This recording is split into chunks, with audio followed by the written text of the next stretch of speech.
Bonjour très chers internautes, c'est avec un réel plaisir que je me tiens une fois de plus devant vous pour aborder un nouveau numéro sur notre chaîne. Et nous allons consacrer ce numéro-ci au message de William Branham et chose promise. Pour ce numéro, nous allons nous poser une question. La question, c'est celle de traiter une déclaration de William Branham concernant la venue du pape Paul VI en Israël et l'éclipse lunaire de 1963. La question, pourquoi est-ce que nous devons nous poser cette question? Parce qu'il y a de cela 58 ans que le pape Paul VI devenait le premier pape à se rendre en Terre Sainte et le premier aussi depuis bien longtemps à quitter la terre de Rome. Alors Paul VI s'y rend en Terre Sainte du 4 au 6 janvier 1964 et avant lui, jamais un pape ne s'était rendu là où le Christ avait vécu, là où l'Église avait vu le jour. Alors, c'était également la première fois pour un pape, depuis bien longtemps, qu'un pape puisse quitter la terre de Rome. Les premiers à quitter la terre de Rome, c'était, à l'exception, par exemple, de l'exil forcé du pape Pie VI et le pape Pie VIII et Pie VII au XVIIIe siècle. C'est juste le moment où les papes ont pu quitter la terre de Rome.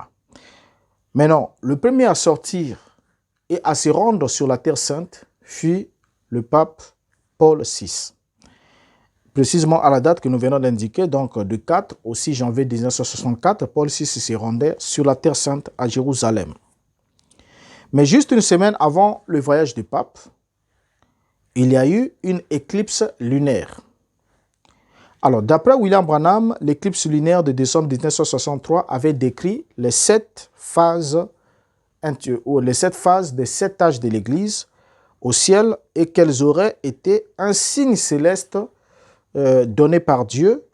Donc, comme quoi la venue du pape à Jérusalem était la venue de la bête d'Apocalypse selon Branham qui venait fouler le sol de Jérusalem, l'ancienne Église. Ça, c'était la déclaration, la vision de William Branham, comme quoi le pape, en allant à Jérusalem, c'était la bête qui est partie à Jérusalem, qui est partie visiter la Terre Sainte, qui est partie mettre ses pieds là où l'Église avait vu le jour.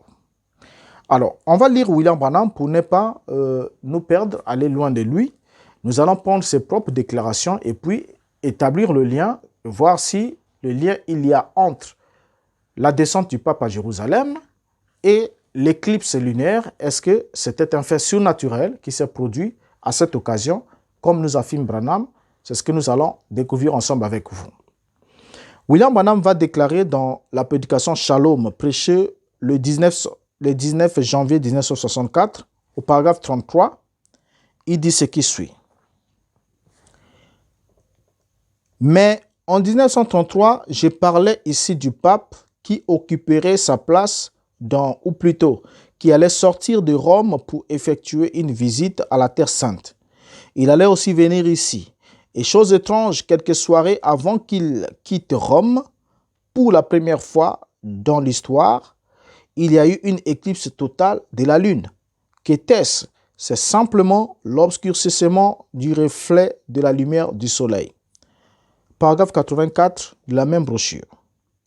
J'avais écrit cela le jour même où le Seigneur m'a laissé voir cela en 1933 et c'est exactement tel que c'était dit, ça se passe comme cela. Comment le pape quitterait Rome et ainsi de suite. Alors, vous voyez, on vient de lire là la toute première déclaration de William Branham après le voyage du pape parce que le pape effectue son voyage en janvier 1964, comme nous venons de le dire plus haut. Donc, du 4 au 6 janvier 1964, le pape effectue son voyage à Jérusalem, et William Branham prêche le 19 janvier 1964. Pour la toute première fois, il rattache, donc il ajoute aux visions de 1933, la vision du voyage du pape, parce qu'il vient de nous dire ici, mais en 1933, je parlais ici du pape qui occuperait sa place. Donc ici, William Branham est en train de rappeler une vision qu'il aurait reçue en 1933 après coup. C'est-à-dire après que le pape soit parti à Jérusalem. C'est là où Branham vient insérer le voyage du pape dans les visions de 1933. Et vous constatez ensemble avec moi que lorsqu'on reparle de ces visions qu'il a eues en 1933 sur les événements qui doivent arriver sur la terre, avant la venue du Fils de l'homme, avant la venue de Christ, les voyages du pape ne figuraient pas au départ. Vous voyez, il y avait Roosevelt, c'était la première vision, qu'il a racontée de 1960 jusqu'en 1961. Après, elle a été abandonnée pour être remplacée par celle d'Hitler. Maintenant, ici, nous avons le pape, le voyage du pape qui vient d'être inséré. Et il nous dit, j'avais écrit cela le jour même où le Seigneur m'a laissé voir cela en 1933. Donc 1933, c'est l'année où le Seigneur lui a laissé voir aussi que le pape irait à Rome. Mais remarquez ensemble avec moi qu'avant le 4 janvier 1964, William Branham n'a jamais parlé du départ du pape pour Rome et pour Jérusalem plutôt, autant pour moi. Pour Jérusalem, il n'en a jamais fait mention. Mais c'est après coup. C'est là où nous disions, comme je disais tantôt à certains amis, je leur dis, William Branham n'a pas de prophétie à son actif qui soit accomplie. Il ne prenait que les événements de l'actualité qui venaient de s'accomplir pour dire, souvenez-vous, je vous avais dit ceci, ou Dieu m'avait déjà révélé cela. Mais jamais nous ne voyons là où il est dit avant que l'événement ne se produise. Et que l'événement aussi se produise selon ce qu'il a dit. Ça n'arrive pas. Donc maintenant, ici, dans ce cas, il vient de récupérer cette situation. Le voyage du pape devient sans problème. Le voyage du pape vient d'être inséré dans les visions qu'il avait reçues en 1933, alors qu'il n'en a jamais parlé, même quand il a parlé de ces visions. Il n'a jamais fait mention du voyage du pape, le chef de l'Église catholique romaine, le chef du christianisme organisé, qui partait à Rome. Il n'en a jamais fait mention une seule fois. Maintenant ici, après que le voyage soit réalisé, c'est là qu'il vient insérer ce voyage dans la série de ses visions obtenues en 1933, comme nous avons déjà démontré par d'autres numéros, qu'il était absolument impossible que ces visions aient réellement, lui aient été réellement données. Alors, on va continuer. Branham, après avoir ajouté le voyage du pape dans la liste de ses prophéties, va nous dire ensuite, dans la prédication « Allumer la lumière », toujours le 25 janvier 64. Donc nous sommes toujours au-delà de la date où le voyage a été déjà réalisé. Il nous dit ce qui suit. Dans la prédication « Allumer la lumière », paragraphe « Allumer la lumière » du 25 janvier 64. Il dit ce qui suit. « Avez-vous vu l'obscurcissement de la lune l'autre soir avant que le pape se rende à Rome, de Rome à Jérusalem? Jérusalem, l'église la plus ancienne. La lune est un symbole de l'église. Elle reflète toujours la lumière du soleil, en l'absence de celui-ci. Et elle s'est obscurcie. J'avais dessiné cela ici, au tableau noir, il y a 3 ou 4 ans. Et je l'avais montré aux églises, à des centaines et à des milliers de foyers, d'un bout à l'autre du pays. Qu'est-ce que c'était? Une ombre. C'est la toute première fois qu'un pape se déplace pour venir là-bas. Il est venu sous le nom de Paul. Et il a visité tous ces lieux. Il fallait qu'il bénisse le fleuve avant de traverser et tout. En quoi le fleuve a-t-il besoin d'être béni? Fin de citation. On prend encore une autre déclaration dans Exposé des 7 âges de l'Église, chapitre 9, page 312. Il déclare ce qui suit. Voici donc le signe dans le ciel. La dernière éclipse de lune était une éclipse totale. La lune s'est totalement obscurcie en 7 phases. Pendant la 7e phase, l'obscurité totale s'est produite quand le pape de Rome, Paul VI, est allé en Palestine faire un pèlerinage à Jérusalem.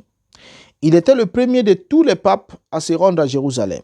Ce pape s'appelle Paul VI.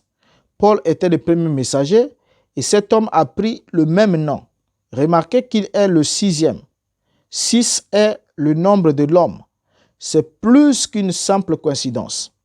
Et quand il est allé à Jérusalem, la lune, c'est-à-dire l'église, s'est enfoncée dans l'obscurité totale. C'est bien cela. C'est la fin.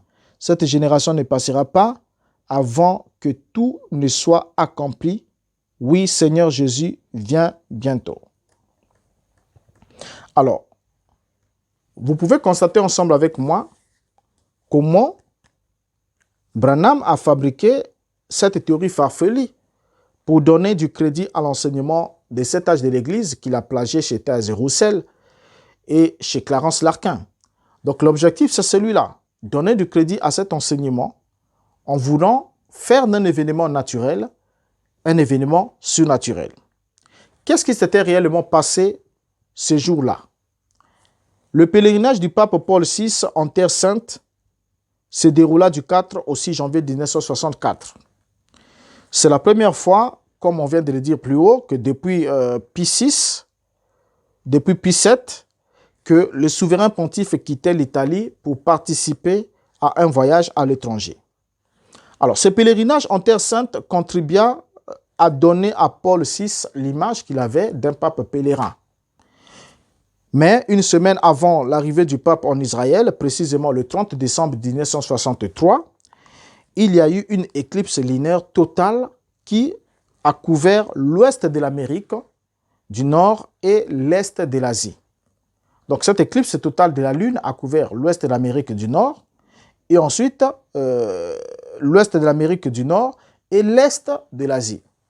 Alors, du coup, il est intéressant pour nous de noter que l'éclipse lunaire n'a pas pu être vue, donc elle n'a même pas été partiellement vue à Rome ni à Jérusalem.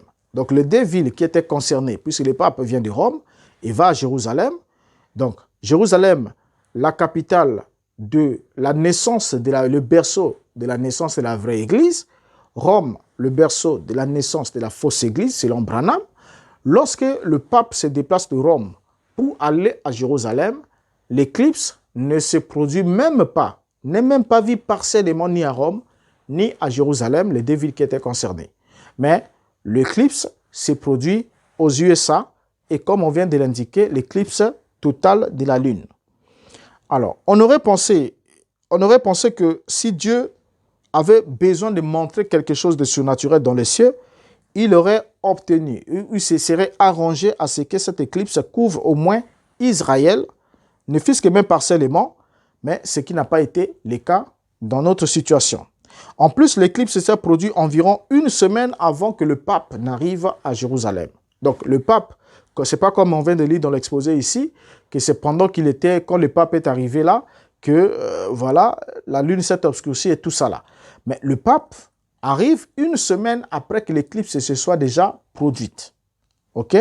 Une semaine après que l'éclipse se soit produite. En plus, l'éclipse s'est produite environ une semaine avant que le pape n'arrive à Jérusalem. Ça, c'est un point important à souligner. On aurait aussi pensé que si c'était vraiment du surnaturel, cela serait produit pendant que le pape était en Israël. Donc, pour que l'événement soit vraiment surnaturel, c'est quand le pape était en Israël que l'éclipse devait se faire. Ça pourrait peut-être ajouter un peu une cote de conviction sur cette question.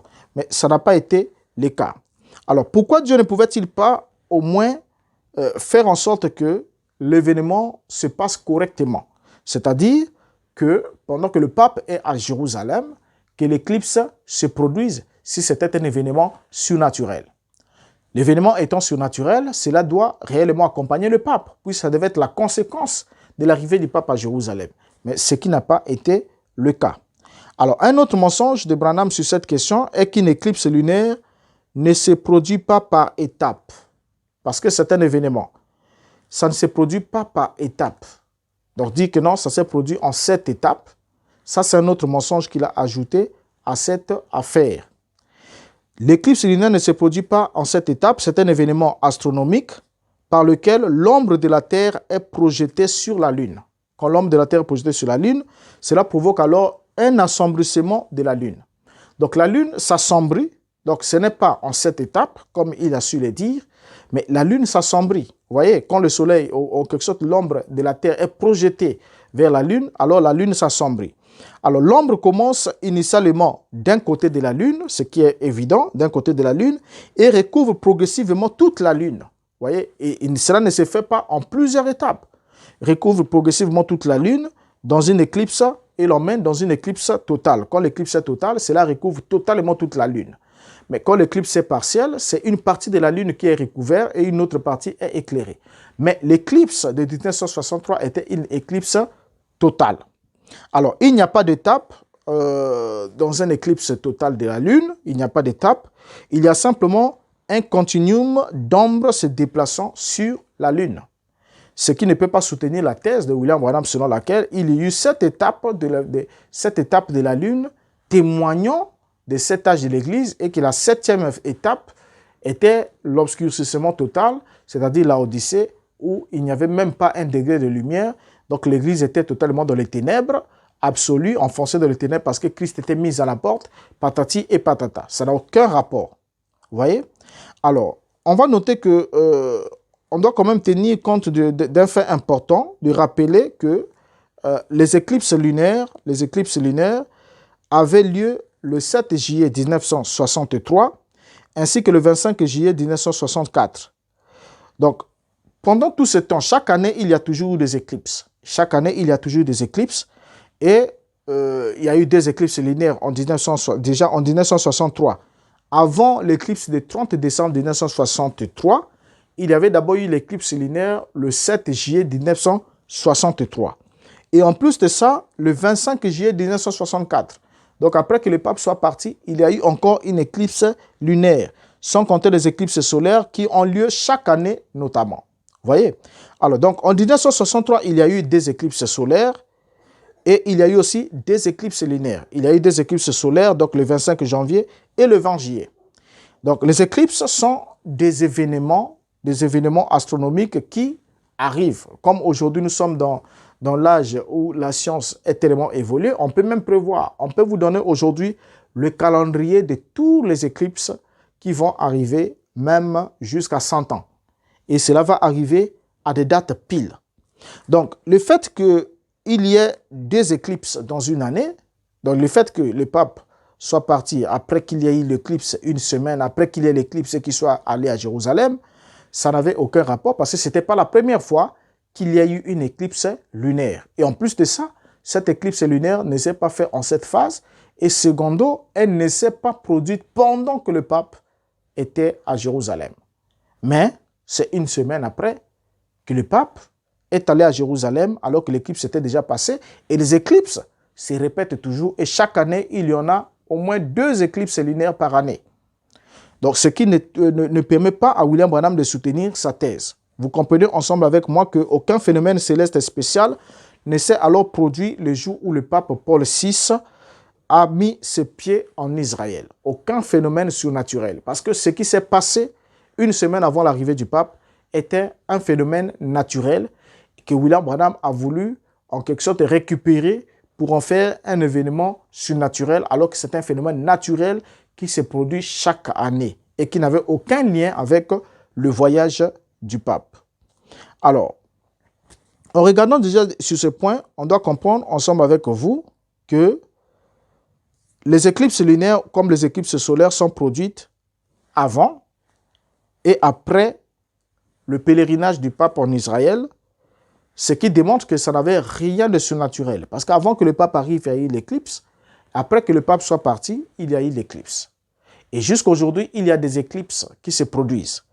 Et en même temps, comme nous l'avons dit plus haut, l'éclipse lunaire du 30 décembre 1963 n'a même pas été observée ni partiellement, ni à Rome, ni à Jérusalem, qui étaient les 2 villes concernées par cet événement, si l'événement avait trait réellement avec la visite du pape. Ça n'avait aucun rapport. Vous voyez?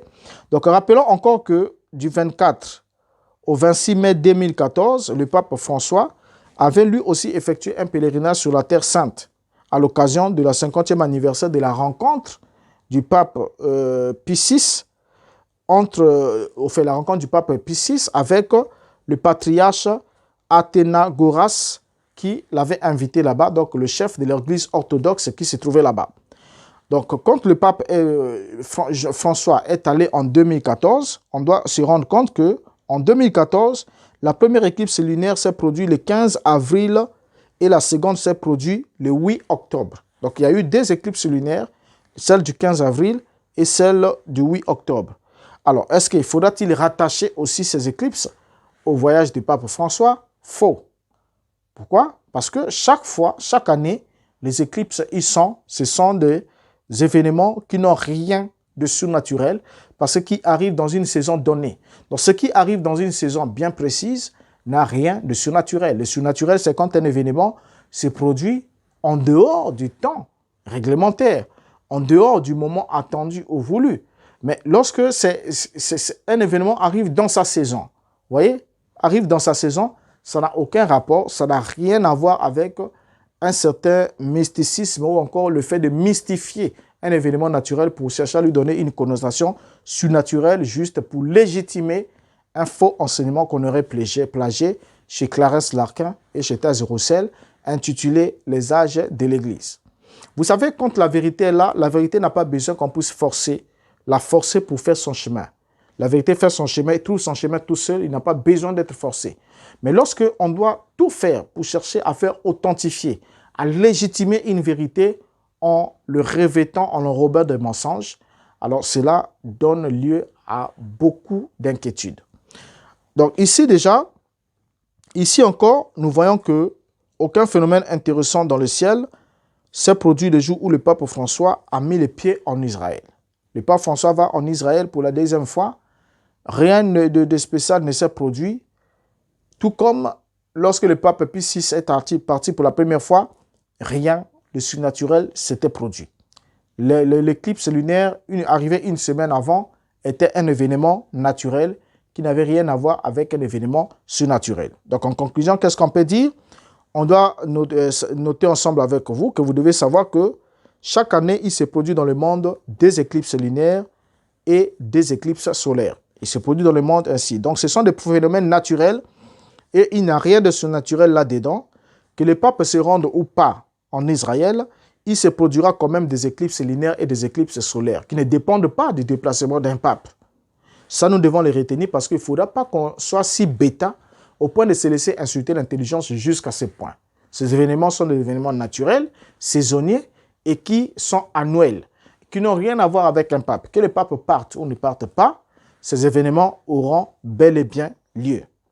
Alors, avec le progrès de la technologie, comme je l'ai dit plus haut, on peut aussi déjà anticiper même les éclipses et savoir exactement en quelle date ces éclipses vont se produire. Ce n'est plus un secret. Vous voyez, même dans 100 ans, on peut le savoir. Alors, donc, ne soyez pas étonnés et ne cherchez pas des explications bibliques ou surnaturelles. Si, par exemple, le pape se rend encore en Israël le 25 novembre 2030 et qu'il y a une éclipse, je ne parle pas en qualité d'un prophète parce que vous allez dire non, j'ai dit que le pape ira en 2030 en Israël, il y aura une éclipse. Non, ce n'est pas ce que j'ai dit. C'est un exemple que je donne et pour vous montrer qu'en cette date-là, il y aura l'éclipse. Et si le voyage du pape ou de qui que ce soit coïncide avec l'éclipse, alors n'en faites pas un événement surnaturel pour les rattacher avec ces derniers.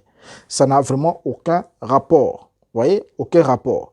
Alors donc, bien que la science ait déjà produit toutes ces choses, alors on doit comprendre que si il arrive que le pape ou quelqu'un d'autre voyage ou fasse quoi que ce soit en ce moment-là, alors ce sera une simple coïncidence.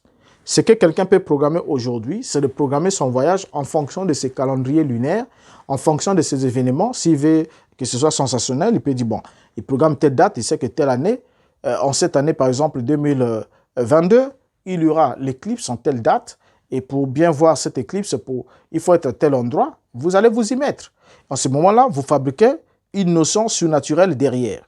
Alors, donc, comprenons ensemble ici avec moi qu'il n'y avait rien de surnaturel. Vous pouvez consulter même toutes les dates des éclipses passées et futures sur Wikipédia et vous allez effectivement vous rendre compte que ce n'est pas un événement surnaturel. L'événement surnaturel, quand on dit surnaturel, c'est au-delà du naturel. Donc, c'est ce qui n'arrive pas naturellement, qui ne pouvait pas se produire naturellement, mais qui, pour se produire, avait besoin du concours d'une force surnaturelle, c'est-à-dire du concours de la main de Dieu. Mais dans la situation ici, c'était un événement naturel, qui n'a rien de surnaturel parce que chaque année, cet événement se produit. Alors, surtout, ne continuez pas à gober inutilement le propos prophétique des mensonges de William Branham sur cette question, parce que c'est un mensonge, car le pape n'a absolument rien à voir avec une quelconque éclipse. Ça n'avait absolument aucun rapport. Et vous allez même remarquer que dans la citation, William Branham déclare que puisqu'il y a eu l'éclipse lunaire totale, alors que le pape est allé, la même année que le pape est allé à Jérusalem, ce n'est pas la même année, déjà l'éclipse s'est fait en 1963, le pape va en 64, mais William Branham dit que cette génération ne passera pas avant que la venue du Seigneur s'accomplisse. Vous voyez? Mais là déjà, une génération biblique, vous le savez avec moi, est comprise dans l'intervalle de 30 à 40 ans. Mais lorsque on parle de la génération biblique, si déjà depuis 1963, la génération ne devait pas passer, c'est-à-dire 40 ans ne devaient pas passer que les Mashiach devaient venir, mais aujourd'hui nous sommes au-delà de ce temps. Au-delà de ce temps. Donc ce qui prouve encore en suffisance que l'éclipse lunaire de 1963, suivie de la visite du pape, première visite du pape sur la Terre Sainte, n'avait aucun rapport avec un fait surnaturel quelconque et ne cachait aucun message divin derrière. Ce sont juste la coïncidence de deux événements, un événement naturel, plus un autre événement naturel programmé, un autre qui est naturellement programmé par Dieu, et un autre qui est naturellement programmé par un homme, et avec une semaine d'intervalle, et les deux événements n'ont aucun rapport. Donc, il faut vraiment arrêter de fabriquer des prophéties qui n'ont rien à voir avec la Bible. Et comprenez déjà au début, quand nous avons lu William Branham au début, dès que le pape est parti à Jérusalem, William Branham récupère le voyage du pape et l'insère dans les visions de 1933, alors que depuis qu'il nous a parlé des visions de 1933, il n'a jamais parlé d'un quelconque déplacement du pape pour Jérusalem. Mais c'est une fois qu'il soit parti qu'il va nous dire, je vous avais lu ici, j'avais lu ça, j'avais écrit ça. Quand le Seigneur m'avait montré ça en 1933, je l'avais écrit. Mais tu l'avais écrit, personne ne l'a lu et ça n'a jamais été rendu public jusqu'à ce que l'événement se produise et tu dis que tu l'avais écrit, alors que même pendant que tu dis que tu l'avais écrit, personne n'a ce support-là parce que la prétendue Bible sur laquelle étaient inscrites ces visions a été placée dans la pierre angulaire d'un tabernacle en 1963, alors qu'il n'existait même pas, il n'a pas été construit. Alors, c'est vraiment une cacophonie totale.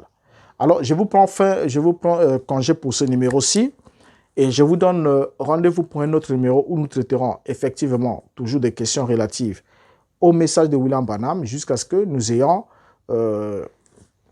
épuisé les stocks de vidéos qui faisaient partie de la chaîne Briser le Roc, qui sont en train d'être mises aussi en ligne progressivement sur cette même chaîne. Et nous allons toujours regarder dans quelle mesure continuer selon le besoin, selon aussi vos suggestions et selon aussi la conduite de l'esprit, ce que nous pourrons apporter à votre éclairage. Ça pourrait être un numéro RBM, comme je peux le dire, donc comme vous le voyez ici, traitant de certains points, tout comme ça peut être un ancien numéro venant de la chaîne Briser le Roc qui sera placé là. Mais toutefois, soyez abonnés sur la chaîne si ce n'est pas encore fait. Et cliquez aussi sur la cloche de notification pour que vous soyez avertis chaque fois qu'il y aura une nouvelle vidéo. Et ne manquez pas de liker la vidéo si vous avez aimé pour qu'elle soit aussi recommandée à plusieurs afin que ce qui vous a fait du bien fasse aussi du bien à quelqu'un d'autre. Et mon numéro est là à la fin, je peux être contacté. Et si aussi le Seigneur met aussi dans votre cœur le poids de soutenir cette œuvre par n'importe quel moyen que cela soit possible, en tout cas, cela sera aussi bien perçu et ce sera une grande bénédiction pour qu'ensemble, nous puissions aller plus loin et faire quelque chose d'utile pour aider quelqu'un à retrouver l'affranchissement par la vérité. Alors, je vous dis au revoir et vous donne rendez-vous pour la prochaine fois sur la même chaîne. Merci.